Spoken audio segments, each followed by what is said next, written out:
Yep. Now what do I do?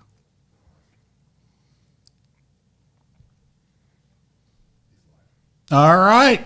Hi, everybody. It's Friday, January the 1st. My dog is right beside me. We just got him back from training. Get out from under the table. Hey, come here. Apollo. Go back. He's being very stubborn today. He's going to get in trouble. All right, let me scroll up here. How is everybody doing on this Friday? There's my dog. He's back. Now he's eating a string. No, that's a yo-yo string. Alexander will not be happy with eating a yo-yo string. All right. So we had some freezing rain this morning here. We just got back from Florida. So I want to tell you guys about my trip back from Florida. So when I left for Florida, it was very nice here. Sit down. Hey. It was very nice here. And so I took my car to the airport that has a rear-wheel drive, and it's a light car. I wasn't really thinking about it. And then so we're on our way back from Florida, and I started seeing these messages that we had a snowstorm coming. So I was like, uh-oh, I got the wrong car at the airport. But, you know, hopefully we'll beat the storm. I'll get home and we'll beat it. And they're usually pretty good here about plowing the streets and the roads and the highways. So we got to the airport. We got home. It was about 7:30, and I pulled out of the airport in my car and right into the blizzard. And they hadn't cleaned the roads or nothing. So I immediately started fishtailing, and I got on the highway because it spits you out kind of right on the highway. And I knew I was in trouble. I was like, oh crap, this is bad. I had no traction. And I thought it's only a matter of time before I cause a wreck or slide off into a ditch. So I got off the first exit I could. I was stuck in the middle of the road. Finally, I got a little traction, and I saw a bank parking lot. So I slid into the bank parking lot, and I just sat there. I'm like, okay, it's Christmas Eve. It's probably 7:30 or so, around that time. The businesses were all closed down right there at that area, and there's no way I was getting back out on the road. There's no way I could have made it home.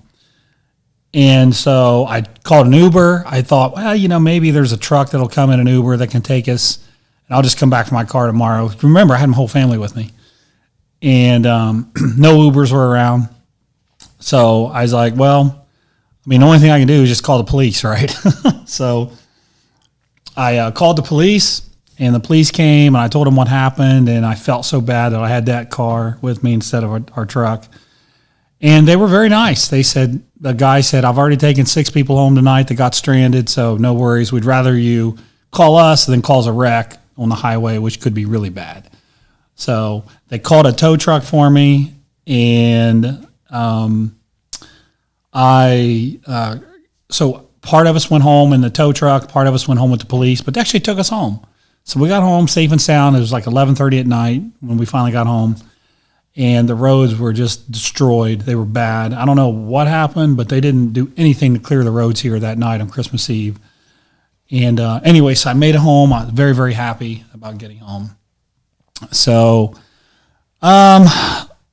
just looking through here on some of the comments, there were a lot of good comments last time, and I just couldn't get to them. I looked at them afterwards, and I was like, oh man, there was so many things on here that I wish I could have mentioned.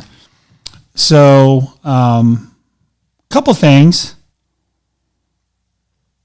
Let me look at the comments here real quick. Oh yeah. I don't know if you guys saw the 200 rep bicep and tricep workout. I was so sore from that. My biceps were killing me. Actually, I did it again yesterday. I didn't rest long. I rested maybe like 2 minutes in between those sets. So another update for you, my health update. I have some good news finally. It seems like I'm always giving you kind of bad news on my health updates. So I went and got another echocardiogram done. That's where they put like the gel on you, and they put the Doppler on you, and they look around on your heart. and see like an ultrasound and see how it's pumping, how much blood's coming in, how much blood's going out, how the vessels look, how the valves look, and all that stuff. So I think several months ago, you remember me mentioning the very first appointment I had 3 months after my heart attack, so that would have been June, July, probably sometime in August. The cardiologist said, number one, you have a blood clot in the bottom of your left ventricle, down here somewhere, because that part of your heart is damaged and it's not moving, so blood is just sitting there. The bad news is that blood clot can travel, cause a stroke, you go to your lung, an embolism, basically it can kill you. And also my ejection fraction. So again, when your heart expands, it fills full of blood, and then a portion of it, as your heart contracts, is expelled from your heart. And normal is probably 55, 60%, something like that. And mine was 25 to 30%. So anytime you're under 30%, you have, they recommend you get an atrial defibrillator implanted in your chest. So if you go into AFib, you don't die. It kind of shocks your heart and starts it again, kind of like those paddles, boom. And the doctor recommended I immediately get a defibrillator put in my chest, which kind of freaked me out. And, some people said, oh, you need to do it right now. And I just thought, you know what, this is happening pretty quick. Let's see what happens. And I talked to my doctor, Serrano, my family doctor, and he said there's things that we can do to bring that ejection fraction back, hold off, not so quick. And I switched cardiologists too, and I went to another cardiologist that would have been probably like another 3 months later. And he said, keep an eye on my dog. And he said that your ejection fraction is around 30%, but I'm not ready to give up either. Let's hold off. Let's take your meds, keep exercising. Because remember, I felt totally normal. I didn't feel any way out of the ordinary at all. I'm training hard. I'm doing my cardio. So anyways, he said, let's give it some more time. And so I went back on Monday of this week, had another not electrocardiogram done, an echocardiogram done. I did have an electrocardiogram done too. That's where they put the sensors on you. You can see all these little waves going across, Q waves and all this stuff. So anyways, long story short, he said, your blood clot is gone. It's gone. And he said, normally we would take the blood thinners down at this point or remove them. But since I have a history now of blood clots causing me major problems, he said, let's keep them in for now, which I'm cool with. In fact, I was going to recommend to him, I don't want to stop these because I've had 2 times now where blood clots almost killed me. And so the ejection fraction had went up 5%. Now, 5% may not sound like a lot, but in 3 months for your heart, that's substantial. That's very substantial. Like when you talk to people who have restored ejection fraction, it never happened quickly. It happens over a long period of time.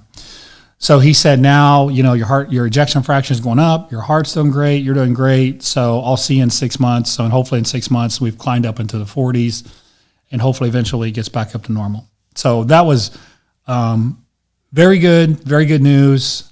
So 35%, to be clear, is not good. Like, I'm not trying to tell you guys, no, my heart's perfect. But what I am saying is to go from 25 to 30% to 35%, it's going the right way. So all the meds are working. The training is working. I'm doing my cardio. I'm doing my weights hard. And I'm taking my meds the way I'm supposed to. I'm trying to keep stress down, but stress has been pretty high lately. And anyways, so I know there's going to be a bunch of doctors, wannabes out there telling me what to do, but I'm doing everything. The cardiologist I'm seeing now is one of the most well-respected cardiologists in this region of the country. So I'm going to take his advice and keep it going. So anyways, so that's an update there. Let's see what else. What other kinds of comments do we have here? Oh, the Olympia. So I was at the Olympia, and I had 3 people competing. Well, 3.5, we'll say. So I had Terrence Ruffin competing. You guys have watched the videos for him. He got second place in the classic physique, which was probably the surprise of the entire Olympia weekend. Everybody thought that would be a 2-man show between Chris and Breon. Chris and Breon both looked really, really good. They're both fine competitors, both gentlemen. You got to root for both of those two. But Terrence, he was dialed in perfect, and he ended up beating Breon and moved into second place. and he still has some room in his weight. He actually got measured at a different height, which is really weird about the classic their heights. Like they measure these guys at one show they'll be a certain height, another show they'll be a different height. And if you measure taller, then you have 5, 6, 7 pounds of muscle more you can add, which looks very different on stage. So Terrence measured actually a little taller, and we had to kind of starve him down at the end to get him in his weight class, and then he measured taller. I was like, oh man, we could have had, So anyways, he's got room now. We're going to proceed as if he can weigh a certain amount, which is actually 180 instead of 175. So we're going to proceed with the mindset that, we can add a little bit of more muscle, because a little bit more muscle, he's dangerous. He really has all of the tools and the classic look to be the champion. So Chris is awesome as well, but those two I think are going to have a nice battle next year, and I certainly don't want to discount anybody else. But anyways, second place, Shanique, physique, there was a lot of controversy, and she got second place. She lost by 1 point, so that was a controversial finish, but second in the world is still really good. So I'm very proud for how hard she worked. She told me that's the hardest she's ever worked for a show. So that was good. And then Missy, you guys know Missy from my YouTube. She's super popular. She won the Miss Fitness Olympia, which was incredible because she beat the 2-time returning champion and the 4-time returning champion. It was the most loaded fitness class. Hopefully you guys got to see her routine. So she had a cage brought in, like a 6-foot cage brought in as her prop on stage. And she did a routine. She climbed up onto the cage, did some power moves, and actually flipped off of the cage. Like flipped off of the cage onto the stage. It was amazing. Like the crowd went nuts. It blew their mind because that's pretty dangerous. So she was phenomenal. She had straight first places in the physique round. I think we dialed her in perfect. And fitness is interesting because I heard some clowns yesterday talking about how they need to be more ripped. But fitness is interesting because you don't want to have dry joints. You don't want to be so depleted you can't practice your routine. So you want to look really good, but you also can't ignore the performance part of it. And the way that judging works is 1/3 of it is on their physique and 2/3 of it is on their routine. So they've got to be able to train with their routines, their high impact routines with a lot of gymnastics style stuff in it, a lot of power moves. Missy has some incredible power moves. And the girl that got second, the 4-time champion, Oksana, had an amazing routine with crazy power stuff in it. So I think Missy for fitness peaked just right, really well. I want to add a little bit of muscle to her upper back next year. But other than that, so she won. And then Sean Clarita, you guys know I've worked with Sean for 7-8 years, wellness training. So I don't do his diet, his training programs. I'm actually working on his new one now. He won as well. So I feel like Olympia weekend was really productive. It went really well. Everybody, the lowest placing our team got was a second place. And everybody did excellent. So Olympia weekend was fantastic until I came back to the snowstorm. But anyways, so that's a kind of a recap of what's been going on. My dog, who now is in my bedroom, hopefully he's not doing something crazy in there. He went to training for 2 weeks. So I hear him chewing on something. I don't know what it is. It's probably not good. Apollo. So we picked him up yesterday after 2 weeks of training. He's actually doing really good. He was kind of nipping at my kids. And that's how dogs do. They they establish pecking order, who's the alpha. And they just play kind of rough. That's what puppies do. He didn't do that at all yesterday. He's playing without biting. He's walking by our left side everywhere we go. So he's doing really good for a 4-month-old puppy. And he got a lot bigger too. So it's amazing how in 2 weeks, how he just looks like he sprouted up and got taller.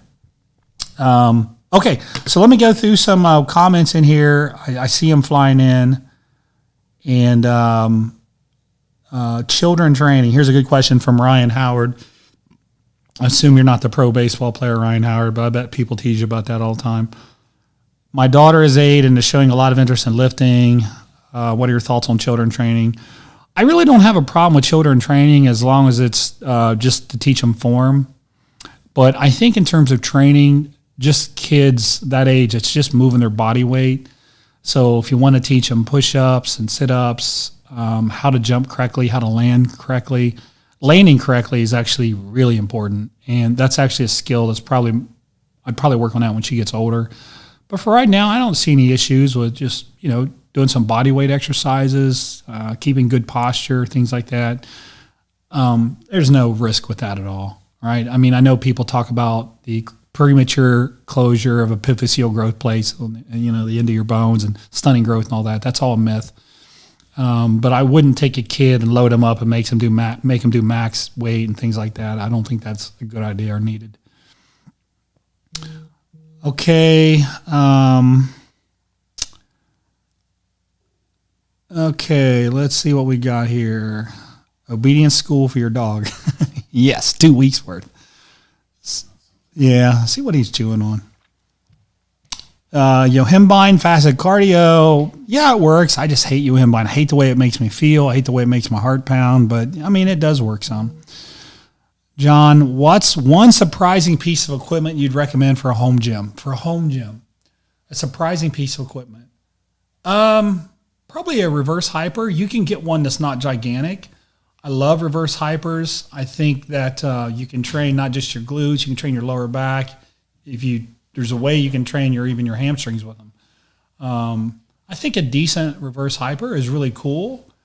I mean, of course, you've got the multi-station units. I assume you're already thinking about that. Was you chewing on anything interesting? Chewing on chapstick. Oh, God. Okay. What's your opinion on meal frequency in natural bodybuilders, and what's the minimum amount of protein per meal? So meal frequency, whether you're natural or not natural, generally falls in the line of 4 to 6 meals. When people start getting below 4 meals, I tend to see maybe results aren't as good, but you don't have to eat 6 meals. As long as you're in that 4 to 6 category, whether you're natural or not, seems to work well. In terms of the minimum amount of protein per meal, I mean, it depends on your carbs, your fat, your total calories play into that. If you're low carb and lower fat, then you need more protein. If you have a lot of carbs, you don't need as much protein. I think generally you're safe if you're talking about 0.8 to 1 gram per pound of body weight. You're generally pretty safe with that. Then something like 0.4 grams per pound in terms of fat. So if you weigh or kilograms. So if you weigh 100 kilograms, that would be 0.4. That would be that'd be 40 grams of fat. Actually, no, 0.4 grams per pound. All right. So if you weigh 200 pounds, that'd be 80 grams of fat. If you weigh 100 pounds, that'd be 40 grams. So I think and then you kind of fill it in with carbohydrates. Congratulations first. And why not diuretic for last week? You used before, not now. Yeah, I've used every diuretic you can possibly imagine over the years of my competing. The last time I took a diuretic was 2002 at Nationals in Texas. I think that most people don't need them. I think if you get hard enough, if you look at some of my hardest competitors, if you look at like a Josh Wade or somebody like that, not taking any. Some people just tend to be a little bit more watery and bloated. And there can be various reasons for that. So if something mild, maybe like a half a diazide isn't too bad. It might work. But generally speaking, I don't think you really need them if you're hard enough. I can't say 100% of people, but out of my competitors, like maybe out of 30, I'll have maybe 2 use a little something. The other 28 won't use any. Trap bar deadlifts versus barbell. I know a lot of people don't like trap bar deadlifts. I personally like them. I just like the way the neutral grip aligns your body, but I don't, if you love barbell deadlifts, it depends on what your goal is. If you're thinking more leg, like quads, then certainly a trap bar deadlift is better. If you're thinking something else, then maybe a barbell is better. So it also depends on your goal. Hi from Italy. Hello. Actually, Italy is interesting because when COVID hit, I was scheduled to do a seminar in Milan, right at the epicenter of COVID, and obviously we had to cancel it. But I would have been in Italy if this all wouldn't have happened. Okay, let's see. 3 super chats came in. Okay, Nino, what is he eating now? Trying to increase arm size, but my arms seem to never grow no matter what I do. Currently measured 17 and my body weight's 220. Well, that's not a small arm. That's pretty good, Nino. Well, I don't know what you do, so I can't tell you what to do. I can give you some general rules. Generally, people train their biceps too heavy. They use a lot of momentum and swinging. And then sometimes they train them too often, and they tend to get tendinitis. A lot of it tends to go into their forearms. You know, people get lateral medial epicondylitis in their forearms. So I would lower the weight. I'd really focus on contractions. I would train my brachialis. A lot of people skip brachialis training. They skip their hammer curls. That can benefit your arm size tremendously. So I would make sure you're doing that. And then make sure they're just recovering. Because, you know, your biceps will get work with your back training too. So just remember, focus on your form. Make sure they're recovered. Put in some hammer curls. Train your brachialis. And that's kind of the beginner points. Then now you've got a lot of points beyond that. How you curl, your technique. But generally, if your form is controlled, you're okay. And I don't think you need high volume. I see these YouTube workout videos for biceps, and people are doing like 30 sets and 25 sets. And, you know, biceps is something I tend to go to failure with more often. And the reason why I do more sets to failure is because I'm using a little bit lighter weight. Remember the whole muscle building thing? People say, well, you can build muscle with light weights as well as heavy weights. Well, that's only true if you take the light weights to failure, because you need muscle fibers to fatigue, so the other muscle fibers are called into play. So you got to take those sets to failure, so that means you're not going to do a lot of sets. So for me, I probably do 9 sets for biceps. 9 sets, and probably most of them will be to failure, but it's failure with good form. Okay, John, do you think men's physique competitors at the Olympia level are natural or enhanced?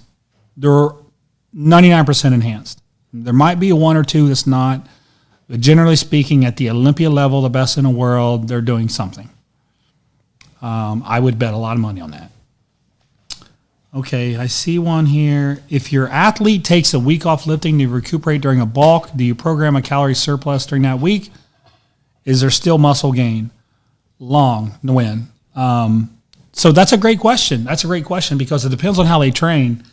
If you have people that have been on the verge of overtraining or really training hard, sometimes you get, it's called super compensation if you look it up. And when they take the week off, sometimes they will actually grow. Here's my puppy. Sometimes they will actually grow a little bit during the week off. If they haven't been training really hard, no, probably not. So what do you do with your calories? Well, if it's somebody who's beat up and they've been going really hard, I'll probably add some calories, get them in a surplus just to help repair. But if they, if they're just taking a week off for whatever reason, they're just chilling. I might bring their calories down, but again, it goes to the reason why. So here's where I'm getting at. So generally when I have people take a week off, it's either because they need it physically or mentally. Mentally, it might be after a show. And after a show, I like for people to recharge, to really recharge. So if I tell them to stay out of the gym, but they're, stay here, buddy. So if I tell them to stay out of the gym, but they're real obsessed with their calories, then they're not really being stress-free. They're stressed out about their diet. So I tend to tell people, eat within reason, but don't stress out about it. It's not just physical restoration, it's mental restoration. So don't go nuts, but enjoy yourself. Live life, right? So that's usually what I'm going to tell someone long. It's, you're taking a week off. Most of the time I'm going to say, relax, have some good meals. Don't go nuts. Don't go live at a buffet every single day. So that's typically the approach I'll take. Again, unless they're just real beat up, then you can actually jack their calories up and get that super compensation.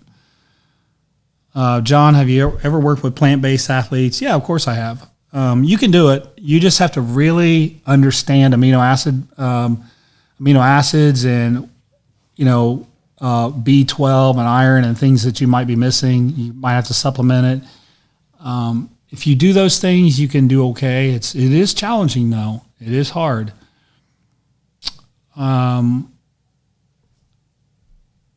Yeah, the 200 rep workout, getting the 25 reps on some of those sets were tough. You know, I did the supinated bicep curls. I did them again yesterday, actually, and I was only using 20s. And you can put him in a crate in the other room. You can just put him in a crate. We'll show the crowd what he looks like again later. But once I got to like 15 reps, it's just straight fire. And this is what I was telling my training partner. Again, going back to the light sets. So my training partner, he liked that. The homeless guy, Brett, we call him the homeless guy. So he was like, I really like this. And I said, I do too, but the thing is you got to go to failure. And it burns when you're so far out from failure, you got to keep going. Like, it burns so bad you just want to stop, but you can't. If you really truly want the results of light weights, you have to go to failure. So if it starts cooking at, say, 13 reps, and you're like, oh my God, how am I going to get to 25? But failure probably isn't until you get to 23, 24, 25.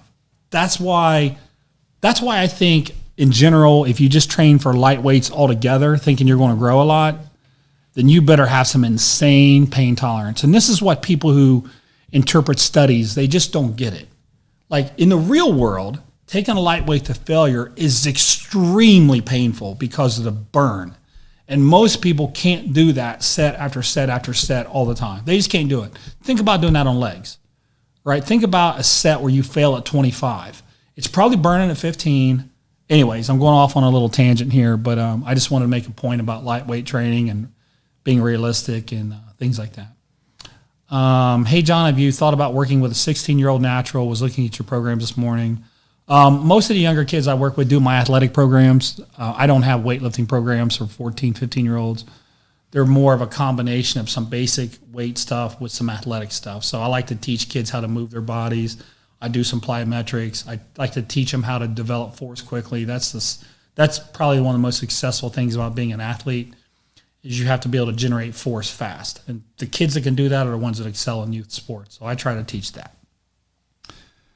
Okay, how can an athlete speed up healing a ruptured disc injured a week ago? Doc says L5, so your fifth lumbar. I've been improving over last week, MK677. Okay, so first of all, I'm not a doctor. I can't tell you how to repair your spine. MK677, I mean, anything that stimulates growth hormone is going to help. Growth hormone can help repair tissue. That's why so many NFL football players have taken growth hormone through the years, because it extends their careers, helps their joints, it helps their shoulders, especially linebackers that are always getting, running backs are always getting their shoulders drilled. But how do you speed up healing a bulge/ruptured disc? I'm not a spinal expert. I would tell you to go look up Stu McGill. Stu's a friend of mine that is probably the most well-renowned back specialist in our community. And look at what Stu says. So I could give you some bad advice, but I'm just going to tell you to check out Stu McGill. He's very good. When I have issues with my back, that's who I call. And at the last seminar I did in Canada, Stu was there, and I had him look at some of my back stuff, and he fixed me up. I will say this too, like L5 is, that's obviously lowering your spine. For those of you who have upper back problems, like in your thoracic vertebrae, maybe even all the way up in your cervical vertebrae, one of the things that drives issues with that is, guess what? It's doing this all the time. So when you're sitting there looking down at your phone all the time, it'll inflame the heck out of your cervical and your thoracic vertebrae, certain ones. And I get really bad pain in that area if I start looking at my phone too much or doing this.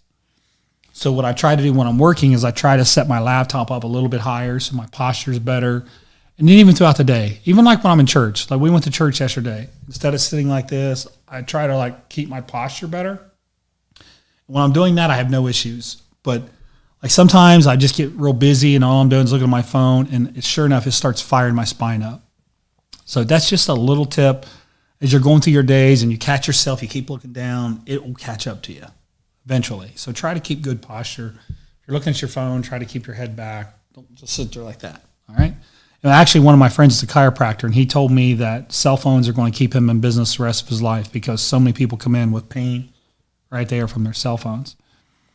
Grant, just wanted to show my support. You've answered my questions already. Thank you very much. Well, I appreciate your guys' support.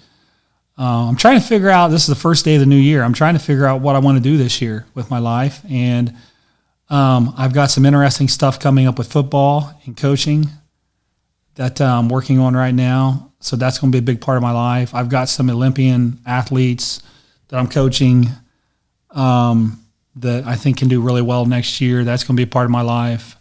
And I really want, so here's some cool stuff for you all.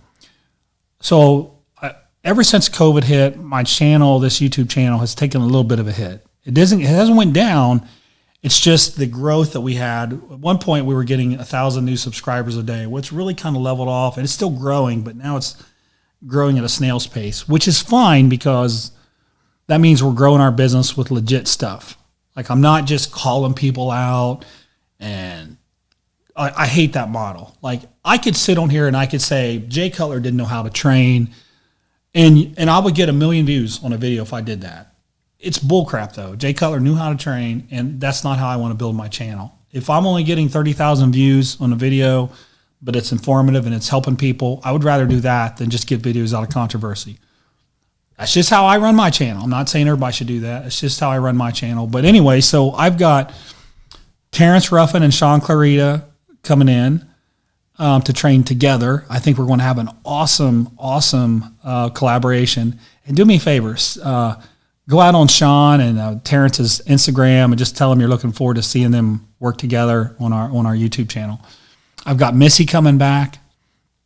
Missy's amazing. Every time we do a video with Missy, it blows up. Missy's videos are actually more popular than just anybody's videos that I'm doing. So I've got a lot of good people coming in. Sergio Oliva wants me to handle his training for this year. So send Sergio a message and tell him you're looking forward to seeing his videos on my channel. And then there's one other person that I'm really excited to train with as well. And her name, if you go to Instagram, it's Dr. Sunny Andrews. And she's an incredibly talented woman that won nationals in the wellness category. And I'm actually working on her plan right now. She's a diamond already. So this isn't a lump of coal I'm going to turn into diamond. She's already a diamond. I'm just putting a little polish on there. So go on her Instagram, send her a message, and tell her you're looking forward to seeing her videos on my channel. I'm sure that would get her excited as well. So we've got a lot of good people coming. The YouTube stuff is going to be real awesome this year. And then if COVID hits, we're going back on our gym tour. Jeff Nippard's going to meet me at some gyms. We're going to do some stuff with him. I still got to go see Seth Feroci. Send Seth a message. Tell Seth, I haven't forgot you. I just got busy with football season, and I'm still going to head back out that way. And then I still talk to Jeff Cavalier, and we'll do something as well once this COVID stuff clears up. So we're going to have a lot of really cool stuff for you. Let's see here. Tracy, how do you keep someone from growing out of their division? What do you do with their program specifically to keep that classic physique look? Well, I mean, you grow by being in a caloric surplus and training hard, so you can't have them always in a caloric surplus. So Tracy, generally speaking, it's keeping their calories a little bit lower. You know, like I remember, like Flex Lewis, for example. Flex would really, really undereat during the off season intentionally so he could stay in his weight class. If he ate in a caloric surplus, he would grow out of it. Derek Lunsford, I don't know this for sure, but I've heard that Derek undereats to stay in the 212s. And I believe Derek should go to the open class. But if he eats in a surplus, he's going to grow out of the 212s. He won't be able to make it. So to answer your question, Tracy, it's just managing calories. That's literally it. I don't tell people to train easy and not gain muscle. I just manage their calories. Brenica, Happy New Year. Happy New Year to you and Happy New Year to everybody. I always appreciate the support. All right, let me get back over here on some more comments.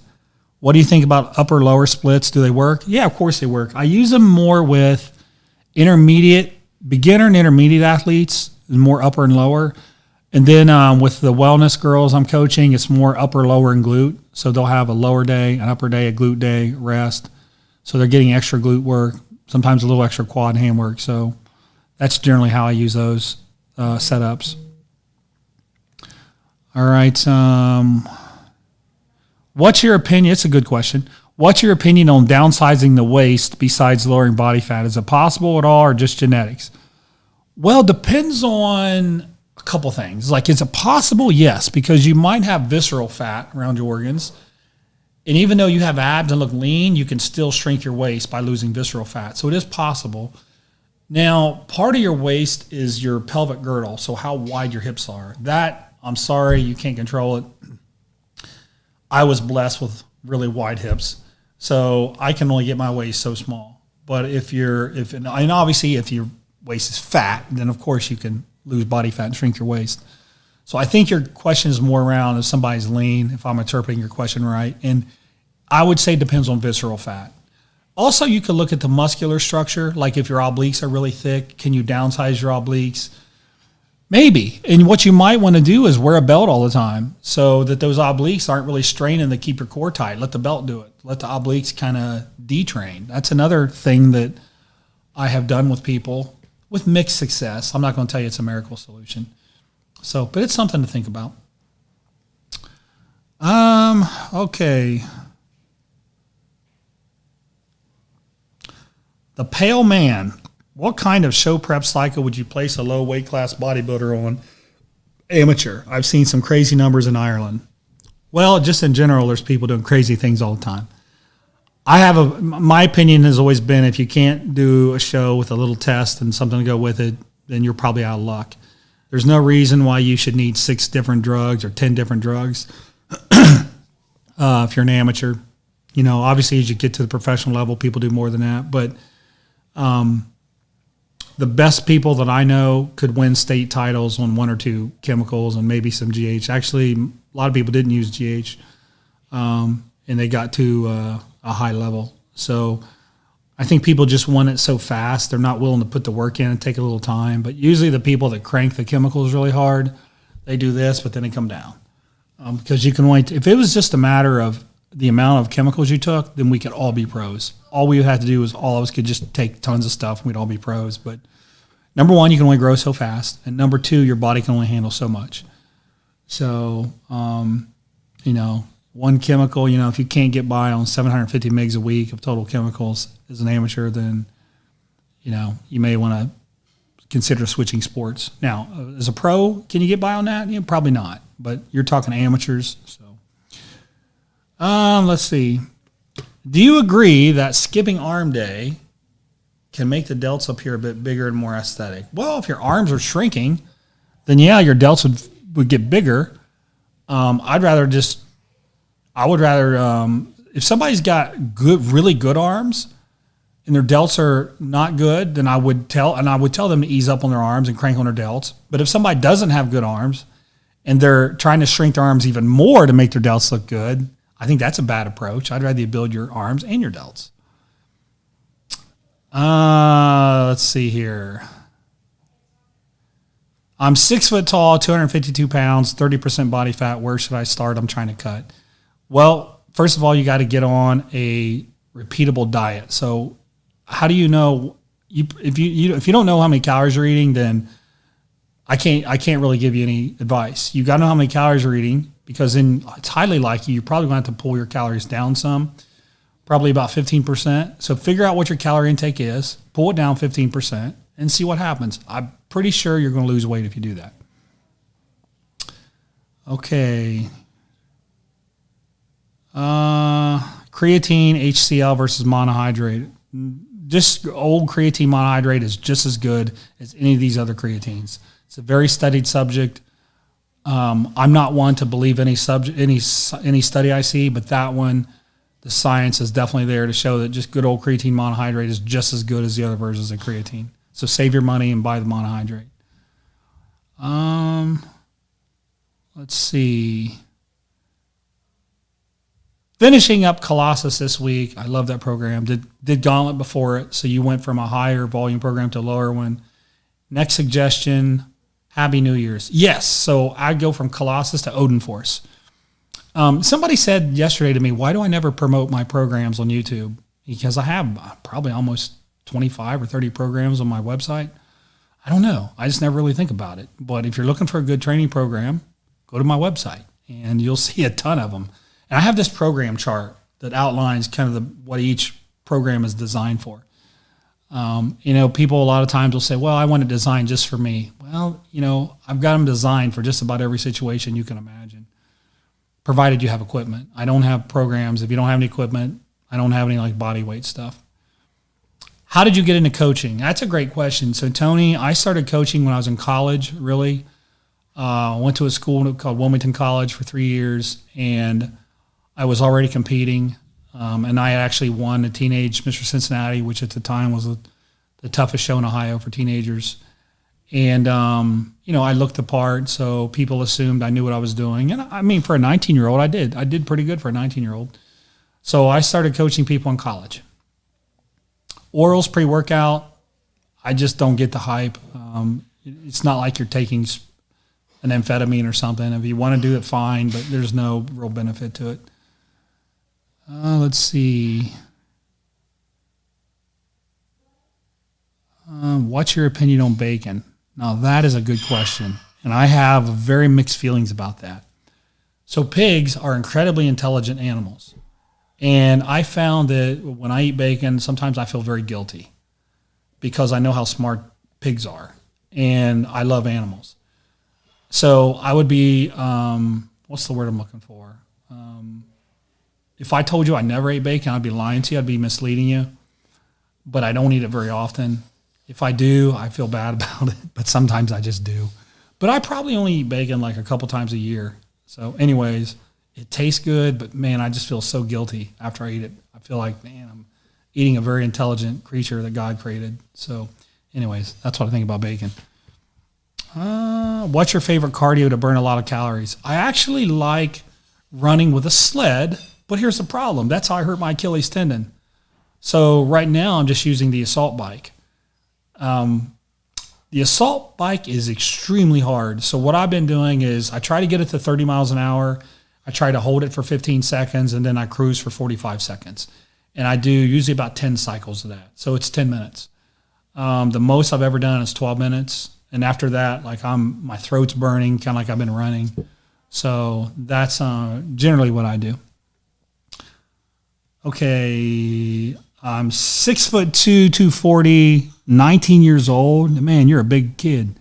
15% body fat is a natural. Do you think I have the genetics to be an open pro? Well, those are certainly impressive stats, Ahmed. I don't know what your genetic structure is. I don't know if you have wide shoulders. I don't know how you look aesthetically, but that's certainly a lot of muscle at a very lean body weight for a kid your age. When I was that age, 19, when I competed in that teenage show I was telling you about, I was about 167, 168 pounds on stage because I remember thinking I would have been in the men's middleweight class. Tracy Hayes, to rephrase, how would a program differ for a classic physique competitor? Less leg training? How do they hold back on building too much muscle mass? I don't think you hold back in classic physique on leg training unless you've got massively overpowering legs. Now, Terrence is a good example because his quads at some point were overpowering his physique to a degree. Not bad, but to a degree. So I know in his training, I don't train with him. Joe Bennett trains with him. So I know Joe scaled down on the quad work and he scaled up on the upper body work, and it worked really well. Terrence is much more balanced now. But in general, I don't see guys in that class with legs that are too big. Like, and when I think about the Olympia I saw, I can't think of any guy that walked out there and I go, man, his legs are too big. So Tracy, like, I wouldn't worry about that. Most people don't have legs that are too big. So it's a fair question, though. John, I've been having some discoloration in between my lower lip and chin. Hormone imbalances, I'm assuming. I don't know, man. I don't know what causes that. It could be something with your red blood cells, your hematocrit. You might want to have your RBCs checked out. You might want to look at, there's something called RDW. That's like red blood cell distribution width. That is kind of the shape of your red blood cells, and is your body making new ones all the time? Are they shaped correctly, or are they kind of baby red blood cells? Are they mature? I'd probably look at that stuff to see if that could cause discoloration. Honestly, no one's ever asked me that question. I've never thought about it, so I just winged it with that answer. I don't really have a a better answer for you. I don't know that it's a hormone imbalance, though. I'm not sure why a hormone imbalance would cause discoloration. I know people get like purple blotches on them sometimes from, that's more from RBCs and hematocrit, but I don't know about hormones. And I mean, testosterone. If you look at a lot of the chemicals in bodybuilding, if you look at the nandrolones, the anadrols, they were all developed, not all developed, but most of them were developed to treat various kinds of anemia. Fanconi's anemia, pernicious anemia.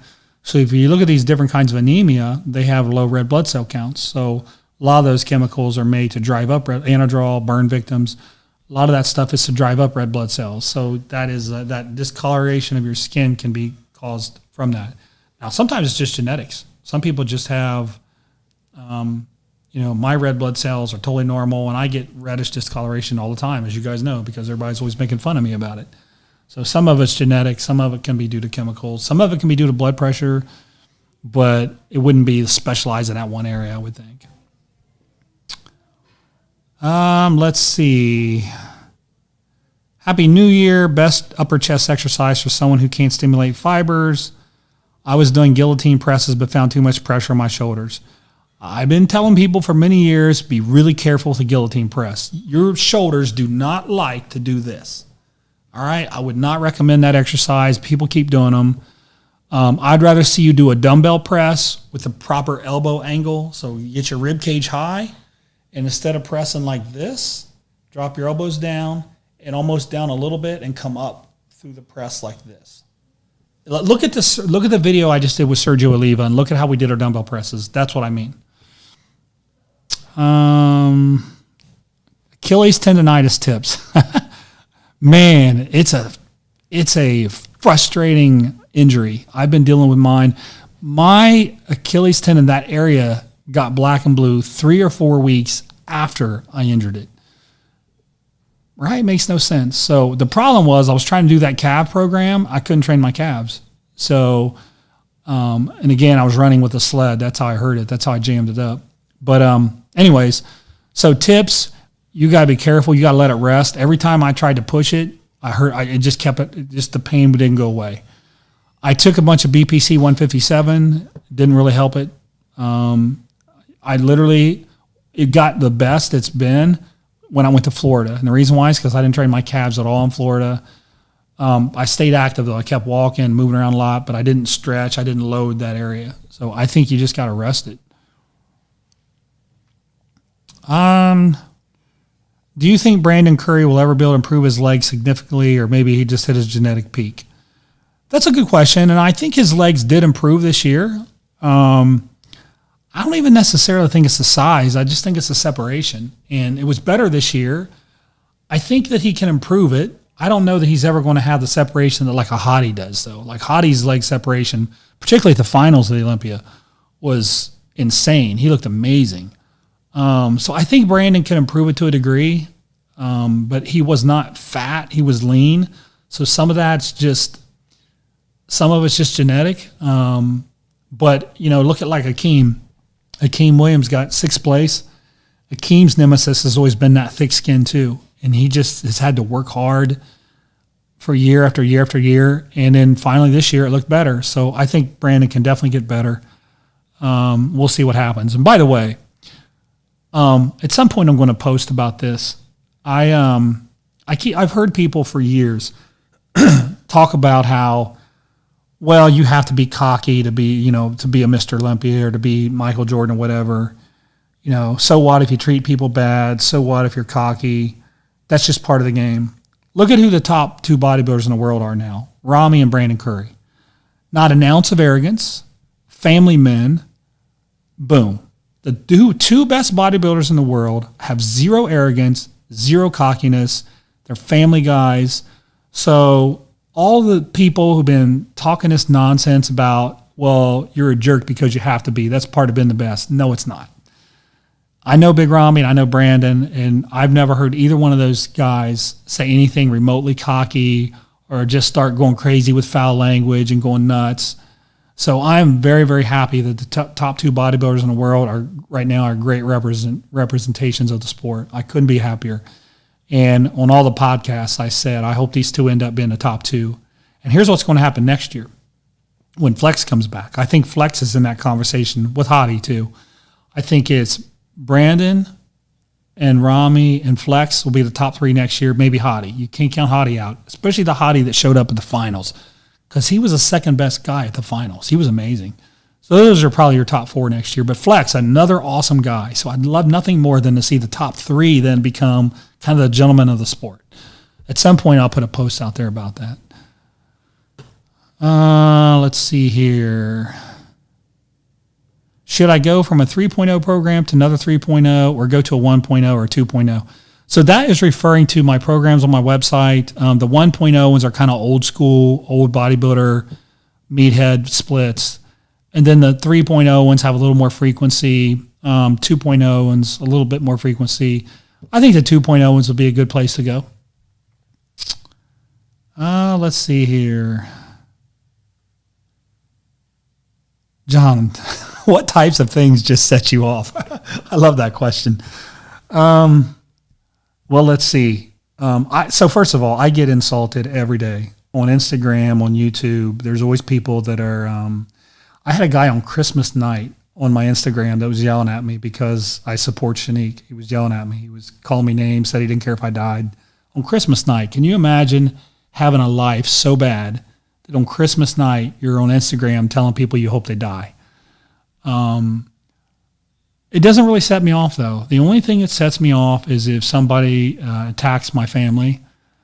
That's what sets me off. And you can attack me all you want. Like through the years, I've just gotten, I remember when people used to say bad things on MD, on muscular development, on that forum, not many, but a few. And I remember I used to get real upset about it. And then at one point I realized, why in the world are you letting someone else who you don't even know dictate your happiness? Like, why would you be in a bad mood over someone that you don't even know who they are? They're just somebody behind a computer screen, usually with a hidden identity. So not a lot of things really set me off. Just attacks against probably my family would be about the only thing that if you do that, then I'm going to come for you. Let's see. My T levels are at 270. That's low. 31 years old, no pre-medical conditions, have no symptoms. I'm having great recovery after workout and also having good muscle mass. Should I increase T? Now, that's a great question because, like my mentor, Dr. Serrano, he talks about numbers are one thing, but you can't ignore how someone feels.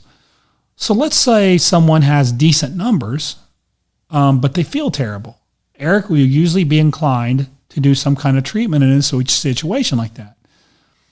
But if someone's T levels are maybe a little low, like yours are a little low, you're around the bottom end. But if you feel awesome, Eric might say, if you feel great, you have no symptoms, no side effects, then your body's good. Don't worry about it. So if you're one of those people, man, you feel awesome, recovering great, your libido's great, you have all these things going for you, then just keep things as is. So I've seen Dr. Serrano do this over the years where he really goes by how people are feeling. And of course he looks at like their diet and things like that. So if someone's numbers are bad and they feel bad, or their numbers might even be okay, but they feel bad, he's not going to just assume they're eating good or training good. So he goes to, are they sleeping? Are they having relationship problems? Or, he goes through this whole battery of evaluating what's going on in your life. And if there's some things broken there, he'll try to fix it before he starts throwing medications at people. And I wish more doctors did that. I don't think very many doctors do that. They just look at a number and just go, okay, that's low, I'm going to give you something, or that's high, you're fine. A lot of this has to go with the questions that you ask and what's going on in the person's life, right? So that would be my answer for you.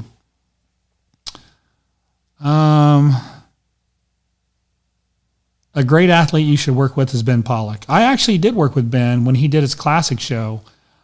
It was a long way down in body weight for him to compete at that body weight he needed to, so I had to starve him. So he's probably not very happy with me right now because poor Ben, man, we had to starve him. But he wanted to be the strongest classic physique competitor, which I think he is by far. So Ben's a great guy, incredible athlete, and he's working with Justin right now, and Justin's a phenomenal coach. So those guys, they got it going. They're doing great with each other. Oh, here's one. Okay, so this is like if I would have missed this, I'd have been very sad. Favorite breed of dogs, just got a Bernese Mountain Dog, $3,200.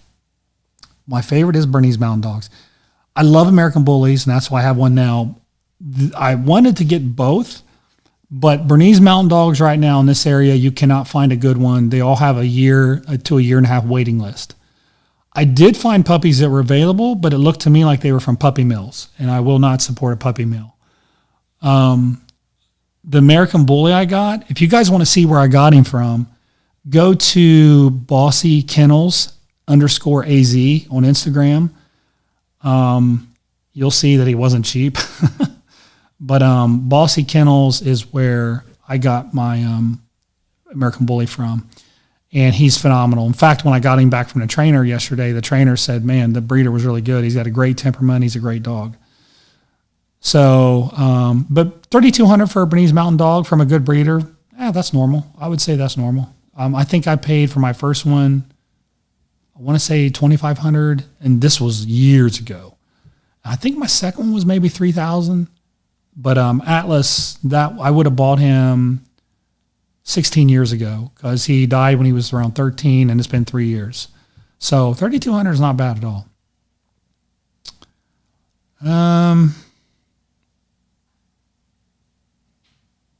Let's see. I'd like to know what your hair regimen is. How come you have a full head of hair? I was always obsessed about not losing my hair. Like all the blonde-haired bodybuilders, except Jay Cutler, all lost their hair. They all did. Like I'm one of the few that didn't lose my hair. I will tell you, so some of that must be genetic, and some of it is because, believe it or not, no matter what people said, I wasn't doing all the crazy chemical stuff that people assumed I was doing. That is a surefire way to lose your hair. So I think it was a combination of good genetics and not going too crazy in bodybuilding, but I was always obsessed with that. I did not want to go. I mean, like if you saw my baby pictures, I have lumps all over my head. My head looks like an alien baby.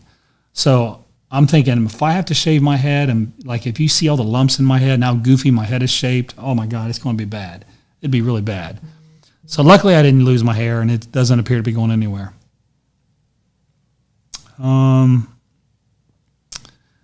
Which of your programs would you recommend if I wanted to put size on my shoulders? Probably Colossus or even Gamma Bomb. Gamma Bomb has a lot of extra shoulder stuff in it. Even the original Creeping Death. The original Creeping Death has extra chest stuff in it, but chest and shoulders kind of work together in a lot of it. Those would probably be my go-tos. I don't think Vince Comerford lost his hair. I saw Vince compete when he won nationals as a middleweight. Man, he was phenomenal. He was an incredible middleweight. He looked monstrous. In fact, I think when Vince won the middleweight at nationals is when Sean Ray won the light heavies and Phil Hill won the heavies. If you want to look up an awesome bodybuilder, look up a guy named Phil Hill from Trenton, New Jersey. When he won nationals and when he won the Night of the Champions, he was an awesome bodybuilder. And then he just flamed out. He was incredible bodybuilder. Okay. Is it possible to increase T levels from 270 to 500 or 600 in 6 months naturally? Generally, no.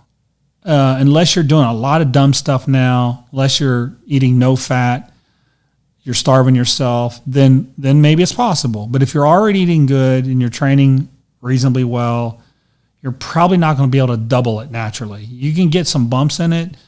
If you're not eating enough healthy fat, that can lower it over a period of time. So adding healthy fats can bring it up some, but it's going to be really hard to double it unless you have terrible eating habits, terrible training habits. If that's the case, then it's possible, but generally speaking, it's not likely.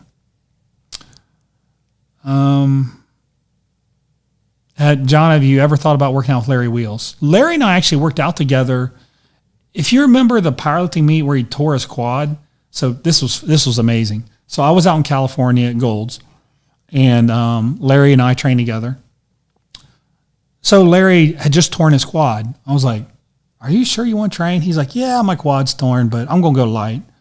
So he still went up to like 6 plates on a leg press with the torn quad. Did it easy. And then he did stiff-legged deadlifts. I want to say he had 6 plates on there, repping it. It was amazing. That dude is strong. So we did do some work together. Also trained, I remember, with Kevin Oak one time in New York. Kevin was another really strong dude, real strong. Those guys are super strong. Let's see. All the blonde guys. What about Gunter, Marcus? Gunter, that's a good one. Yeah, Marcus Rule, that's a good point. Okay, I missed a few of them, Nemo. Appreciate that. So maybe there's probably under 10 of us left, though. Okay. Coming up on an hour here. Is it a good idea to cycle between strength, 5 reps, heavy, and hypertrophy, 8 to 12 every month? Or do you say strength for a month? Okay, I think your question is to go back and forth. I think there's a couple ways to do it. I think if you want to do your 5s and you want to go through a period of 4 or 6 weeks of doing that and then change it up, I think that's fine. I think it works great. But I personally don't see any issues with doing both. Like if you look at my programs, I'll have incline bench presses for like sets of 6. Then I'll have everything else for 8 to 12. I don't see how doing a couple reps difference can cause interference. Like, well, these reps are different in a different rep range, so that means they cancel each other out, or it's not as optimal. That's a classic case of overthinking. Now, if you want to do like a hard cardio session before you train, that's probably not a good idea. There's probably some interference there. But the adaptations between sets of 5 and 8, they're not so different that they kind of work against each other. And I wish people would quit saying that they that's how it is, because that's not what I see in real life.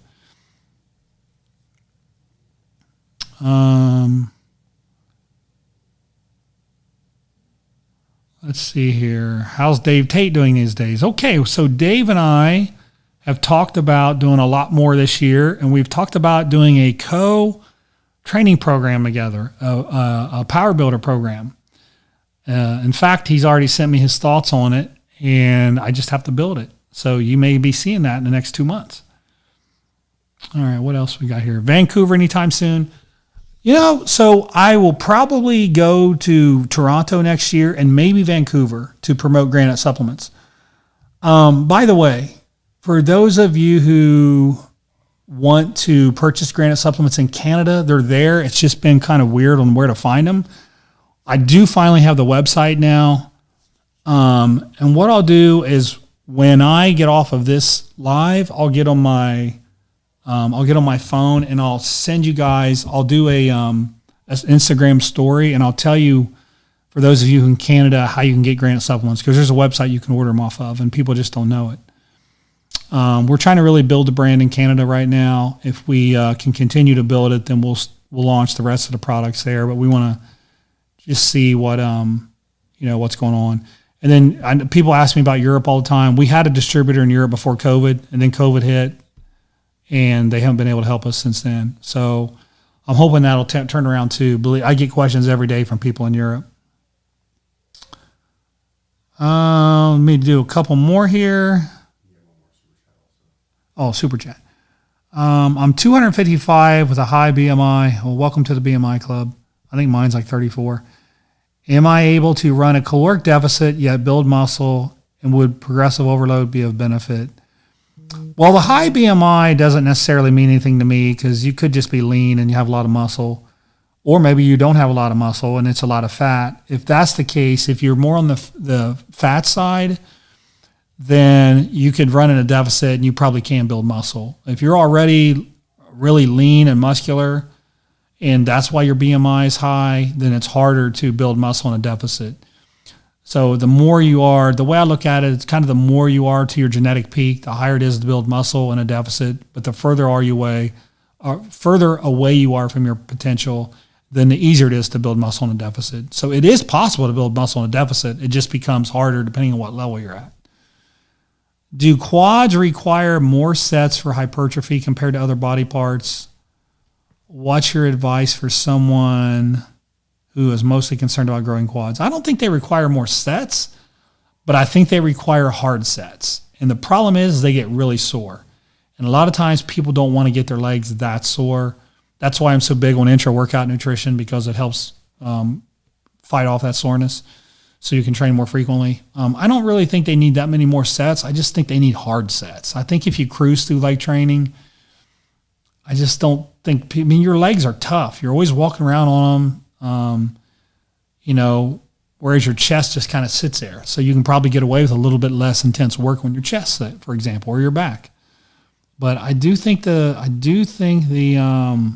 quad sets need to be pretty high intensity.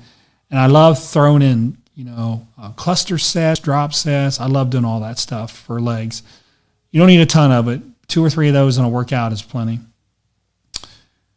What program did I do after Creeping Death 1? So that one was more frequency on upper body, not lower body. If you want to get work in some more lower body, then go to Creeping Death 2. Creeping Death 2 was very, very challenging. Okay, any supplement to reduce calorie intake?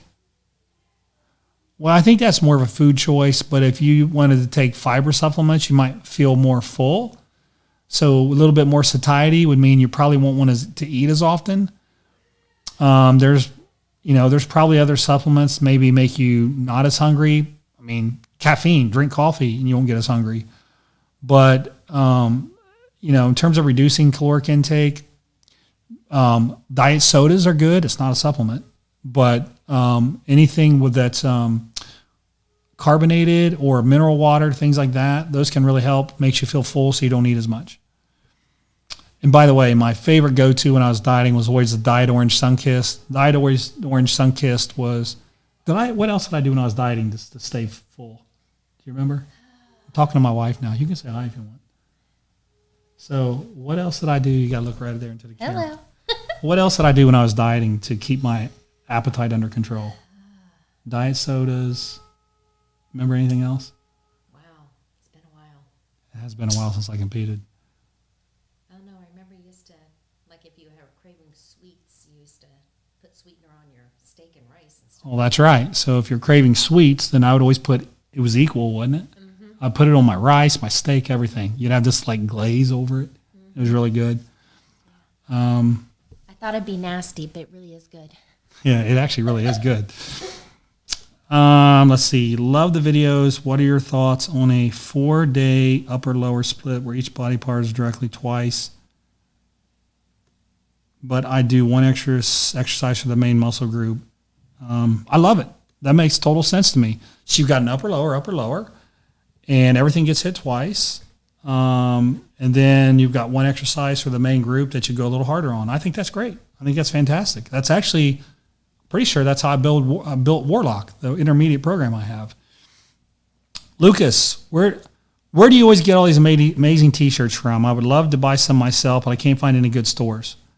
Greetings from a German lockdown. Most of my shirts are from, I bought a Goofy shirt on a Facebook ad once, and now every single day I get ads to buy Goofy shirts. So buy one Goofy shirt off Facebook, and they'll target you. Everybody will start targeting you, and then you'll see all these Goofy shirts you can buy. I also get shirts off of superherostuff.com, and I also get shirts off flexcomics.com. So that's where I typically get them. That's where I get most of my shirts from. Okay, so I wanted to just mention as well, for Granite Supplements, we just launched a peanut butter flavored protein, and we just brought back our green apple aminos, essential aminos, 10 grams of aminos, 7 grams of BCAAs as well. And I think the joint care will be back again live next week. We've been out of that for a little while. And if you missed any of the sales for Granite, we don't do a lot of sales, but we have one right now. I think it's the stacks. So if you buy multiple things, but also remember we have if you've never ordered from Granite before, Granite Strong 25 Granite Strong 25 is one word, and a capital G and a capital S. If it's your first order, you can always use that to get a really big discount. I appreciate everybody's support on Granite. We had a really good year. I'm super excited about 2021. We're working on multiple products now. We're working on a plant-based protein powder, and we're working on some health supplements, some organ support, some digestive support. Those are next up on the list, and we're working very aggressively on getting them out to you. So we're going to continue to add flavors. We're going to continue to put out new products, but I appreciate the support there. And again, I know everybody keeps saying I don't advertise my programs enough. So if you want to try a training program, it's on mountaindogdiet.com under programs. So I think that's it. It was good to chat with everybody again. I appreciate all of the good questions. And again, give me about a month, and all these people will start coming in: Sergio and Terrence and Sean Clarita and Sonny. Remember to comment on all their Instagrams. Tell them to look. You're looking forward to their YouTube videos with me. That was Dr. Sonny Andrews, Sean Clarita, Terrence Ruffin, Sergio Oliva, and Missy. So we'll start getting a lot more people back here. And again, once the COVID thing starts going away, which will hopefully be in the next 6 months, then Jeff Nippert and I will be going back to different gyms. We've already talked about that. And I'll try to get some stuff in with some other people as well. So Seth, Feroci, and probably Jeff Cavalier. So that's it for the day, guys. I appreciate it. Thanks for your support. And we'll probably see you back here in a couple weeks.